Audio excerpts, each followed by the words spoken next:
नमस्कार, मैं DRS news के लिए गिरीश सिकरवर। आखिर विपक्ष में रहने के दौरान आंदोलन करने वाले सत्ताधारी दल जो सत्ता में बैठ जाते हैं वो उन आंदोलनों से क्यों डरने लगते हैं। ये सवाल मैंने इसलिए पूछा क्योंकि आपने देखा होगा कि डबल इंजन की सरकार में आंदोलनकारियों की क्या हालत है और किस प्रकार उन्हें आंदोलन करने के लिए या सरकार से कोई सवाल पूछने के लिए किस प्रकार से उन्हें अपमानित होना पड़ता है, लाठियां खानी पड़ती हैं। अब तो सरकार ने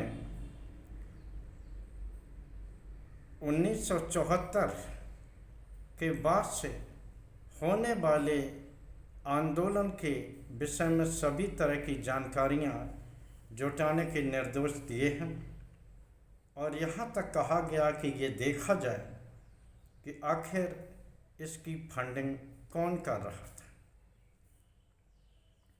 राम जन्मभूमि आंदोलन हो या कश्मीर में झंडा फहराने को लेकर तमाम तरह के आंदोलन हुए हों,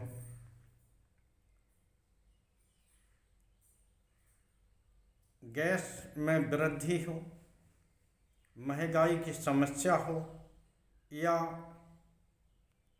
कांग्रेस सरकार की यूपीए जो सरकार थी उस समय, यूपीए सरकार के दौरान संभावित भ्रष्टाचार को लेकर किए गए आंदोलन हों, जो भारतीय जनता पार्टी राम जन्मभूमि आंदोलन के कारण दो सांसदों से 182 तक पहुंच गई थी।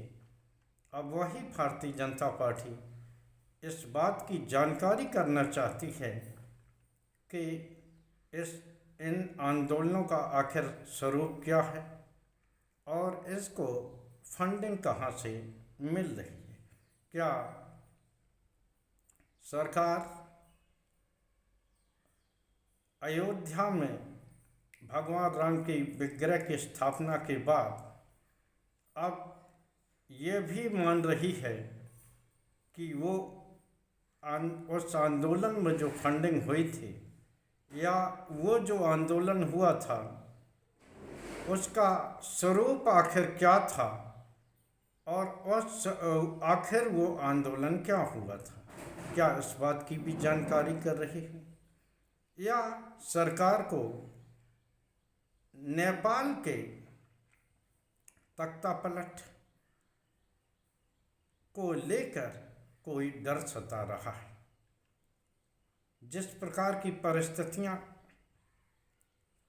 बांग्लादेश में थी, श्रीलंका में थी, अभी हाल में ही नेपाल में देखेंगे कि जहां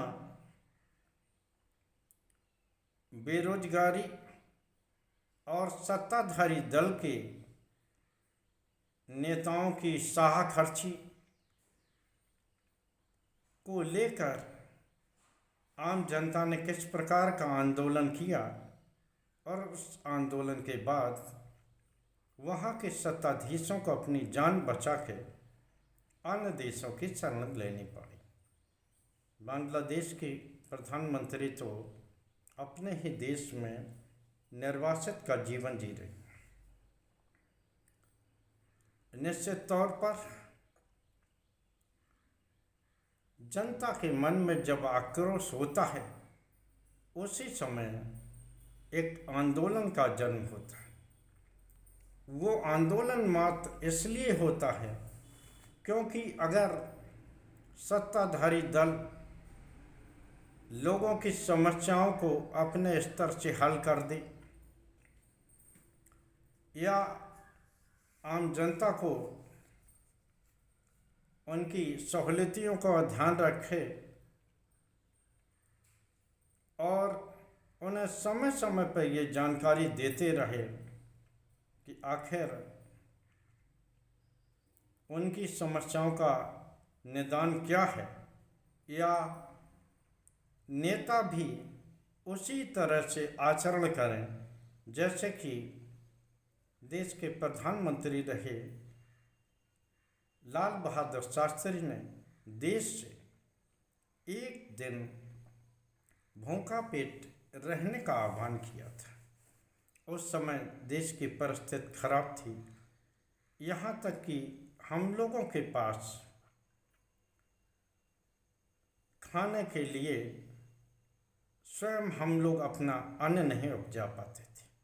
आज हमारे पास इतना खाद्यान्न है कि हम न सिर्फ खुद को बल्कि विश्व को भी खिलाने की स्थिति में आ गए हैं। ये सब किसानों, यहाँ के देशवासियों के तपस्या और मेहनत का नतीजा है। यहाँ मैं बात कर रहा था कि आंदोलनों की, तो आखिर सरकार आंदोलनों से डरी क्यों है? सरकार खुद को गरीबों का मसीहा बताती है, नेता भी खुद को संघर्षशील और गरीबों का मसीहा बताते हैं, तो आखिर उन्हें उन गरीबों से ही डर क्यों लगने लगता है? बांग्लादेश या लंका में जैसी स्थिति देखी गई, वैसी ही लगभग स्थिति नेपाल में देखी गई, जहाँ की लोग सदन तक में घुसे, राष्ट्रपति भवन की तरफ भी कूच किया, यहाँ तक कि देश के प्रधानमंत्री को किस तरह से भागना पड़ा, ये सभी लोगों ने देखा। आखिर जनता गुस्से में आती क्यों है? जब जनता ये देखती है कि वर्षों वर्ष होने के बावजूद भी उसकी स्थिति में सुधार नहीं हो रहा, और वो राजनेता जो गिने चुने वर्षों में सत्ता में आते हैं, पद पर बैठते हैं, और उन पर थोड़े ही समय में इतनी राश आ जाती है कि वो निश्चित तौर पर ये राश कितनी है उनके और उनके कुनबे को भी ये पता नहीं लग पाता। तो जनता के मन में ये आक्रोश फूटता है कि दिन रात खटने के बावजूद भी वो अपने परिवार को अच्छा स्वास्थ्य, भोजन आदि की सुविधा नहीं दे पा रहे। भारत की स्थिति हालांकि इससे इतर है, क्योंकि ये एक बड़ा देश है, लेकिन तब भी डर तो रहता ही है कि अगर जनता के मन में क्रांति की भावना होती है, तो आप समझ लीजिए ताकतवर से ताकतवर सत्ता भी जनता का सामना करने की ताकत नहीं रखती, भले ही उसके साथ तमाम संसाधन हों, तमाम ताकत हो। तो क्या आंदोलनों से सत्ता में बैठी पार्टी अब आंदोलनों से किनारा करेगी, या वो आंदोलनकारियों को इस जांच के माध्यम से डराना चाहती है कि अगर आपने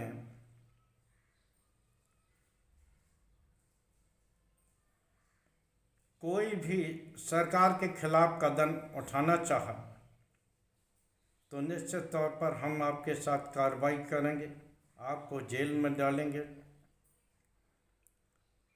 किसी को भूलना नहीं चाहिए कि चाहे कोई भी सरकार रही हो, उसे अपने से सवाल पूछने वालों को डर लगता ही है। मौजूदा सरकार भी इसी प्रकार की है, चाहे राज्य सरकारें हों या केंद्र सरकारें हों, जिन्हें की Bharatiya Janata party double engine की सरकार कहता है।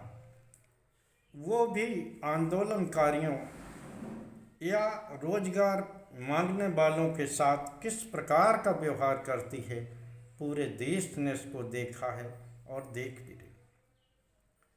नेपाल में सोशल मीडिया पर प्रतिबंध लगाने को लेकर भी आंदोलन का जन्म हुआ। इस तरह की बातें कही जा रही।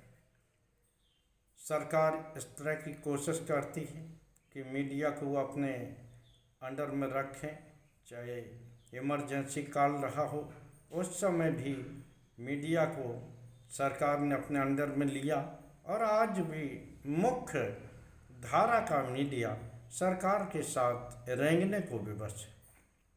ये अलग बात है कि सोशल मीडिया का बृहद प्लेटफॉर्म अभी कुछ इस पकड़ से बचा है। अलग सरकार बार बार उसे भी अपने अंडर में लेने का प्रयास करती है, लेकिन इस समय 2024 के बाद सरकार की उतनी ताकत नहीं है कि वो अकेले दम पर मीडिया पर पहरा लगा सके। देखना यह है कि आखिर किस उद्देश्य को लेकर सरकार जन आंदोलन का रिकॉर्ड खंगाल रही है। आज के ब्लॉग में इतना ही। जय हिंद, जय भारत। कल फिर किसी नए मुद्दे पर आपके साथ जुड़ने का प्रयास करूंगा। जय हिंद।